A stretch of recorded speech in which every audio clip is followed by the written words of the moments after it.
In business, we talk about having competitors. Who are your competitors? The problem is that notion of competition is a very finite mindset because competitors are there to be beaten, right? You beat your competitors in baseball. But in the infinite game, there are no competitors. There's other players, for sure. But unlike in football or baseball, in an infinite game, you can have two companies that offer relatively the same set of services for, relatively the same price, relatively the same quality, and, a plus and minus here and there. And both can do profoundly well, make tons of money at the exact same time, right? In other words, there's no winning or losing. And so this is why we talk about being the best, based on what? And so to try and beat our competition, what we're doing is we're spending too much time focusing on what they're doing and not enough time focusing on what we're doing. And so rather to embrace this concept of worthy rivalry, where you view all the other players in your industry as rivals, and some of them are worthy of comparison. In other words, there are other players in your industry, other players in the game, who do one or many things better than you. Respect that and admire that, because their strengths reveal to you your weaknesses. And if the only true competitor in the infinite game is yourself, then knowing where your weaknesses are is essential, because then you can improve upon them. And so ask yourselves, like, who are the other players who, when their name comes up, it actually makes you insecure or angry? It's probably because they're doing something better. Is their leadership better? Is their sales team better? Whatever it is, their implementation better? Is their marketing better?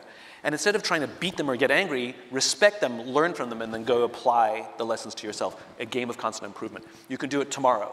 And by the way, your worthy rivals can change out, because sometimes they're no longer worthy of comparison anymore, because they've screwed up their own business for whatever reason. Too much finite mindset, I guess. Yeah. We had a conversation yesterday with everybody around who our competitors are today. Yeah. And about not fearing our competitors, right? Because, to your point, be grateful for them. Yeah, be grateful for them. Sure. Let's not fear them. But also understanding that whoever we assume we are competing against today might not be who we will be competing against tomorrow, right? Because you always have new players coming into the game. That's what you're saying. Well, this is the great irony in business, because the funny thing is the competitors that you select, it's an arbitrary list, right? Because none of the big competitors are the companies that take you down. Like, MySpace didn't even know Facebook existed. All the publishing houses they ignored Amazon. They turned down investing in Amazon. All the movie companies and all the television stations thought Netflix was cute, right? They were NBC, CBS, and ABC and Fox were so focused on each other, they literally were ignorant to the threats coming from outside. And it's because old thinking with old players, and again, it's only because they're doing what's familiar.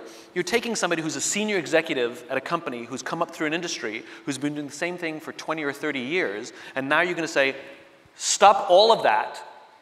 There's new ways of thinking. I need you to completely unlearn everything. And it's not that that can't be done, but as human beings, we say to ourselves, well, what I've been doing has worked perfectly fine for 30 years. I think I know what I'm doing. I'm okay, thanks very much. And that's dangerous. And Netflix is such a great example, because the then CEO of Blockbuster, remember them? And Blockbuster was the 800-pound gorilla. It was the only significant national video rental chain in the country, right? Huge company.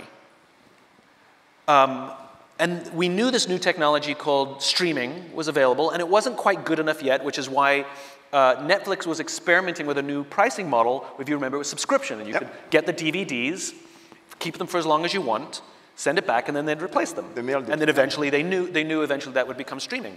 And the CEO back then saw that this was significant. And he went to the board and said, I think we should experiment with a subscription model. And the board would not allow him to make that change. You want to know the reason? Because 12% of their revenues came from late fees. Oh, wow. And they were too afraid to lose 12% of their revenues, so instead, they lost the whole company. And that's the problem. which is sometimes you have to take a short-term hit to innovate, especially when it comes with experimenting with new models. And the joke was, it wasn't an experiment because another company had already proved that it had validity. It was working. That's the folly. The folly was there was no risk. They were just short-term, finite thinkers that were thinking about, all they could think about was losing that 12%. Now the whole company is down. And now it doesn't exist, and Netflix is literally redefining the category. And I did not invest in Blockbuster. So you talked about, how do you call it, organizational flexibility, right? Or agility? Oh, the existential flexibility? Yeah, existential flexibility. Okay, existential flexibility is not like the normal flexibility, the day-to-day that you need to do work. It is a business's ability to make profound 180-degree strategic shift in order to advance that just cause. I think one of the single best examples of what an existential flex looks like happened back in the late 70s, early 80s. So I mentioned Apple and Steve Jobs. Steve Jobs had this vision of empowering individuals to stand up to Big Brother. He saw the personal computer as the perfect technology to do that. Jobs and Apple was already a big company, already fast-growing company, one of the first unicorns. They'd already had success from the Apple I, the Apple II. Jobs was already famous. And as is the practice of a lot of executives, they went and visited other companies. And Jobs and a few of his senior guys went on a tour of Xerox Park out in Menlo Park. Yep. And Xerox showed them a new technology that they had invented called the graphic user interface, which allowed people to use a computer by clicking on a mouse and moving a cursor across a desktop. And Jobs looked at this new technology that they didn't invent and said, this is profound. Because right now, if you want to use a computer, you have to learn how to, you have to learn a basic code, yeah. Right? Which means a very small percentage of the population can actually use it. And if my ambition is to empower as many individuals as possible, then this graphic user interface is something I have no choice to advance my cause. It's obvious that we have to invest in it. And so he said to his senior executives who were with him, we're going to invest in this graphic user interface thing. And one of them, let's call him the voice of reason, said, Steve, we can't. We cannot invest in this. We've already invested millions of dollars and countless man-hours in a completely different strategic direction. If we take that money away and reinvest it in this graphic user interface thing, we're going to blow up our own business. To which Jobs actually said, better we should blow it up than someone else. And that decision led to the Macintosh. The Macintosh so profoundly changed the course of computing that the entire software of Windows is designed to act like a Macintosh. And the reason a computer is now a household appliance is because of that decision. And they did take a short-term loss, and they did take a hit, because that's what happens necessarily when you reinvest. But that's an existential flex, profound strategic shift in order to advance your cause. And the funny thing was with COVID, a lot of companies were forced to do it. In most careers, you'll do it once, two at the absolute most, but most people go through their careers without having to make an existential flex. It's a pretty significant shift, and it causes a lot of pain and stress to the organization, which is why you need trusting teams and why you need a just cause.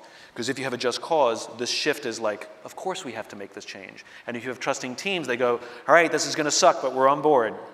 And if you don't have the just cause and you don't have the trusting teams, you'll probably break the company.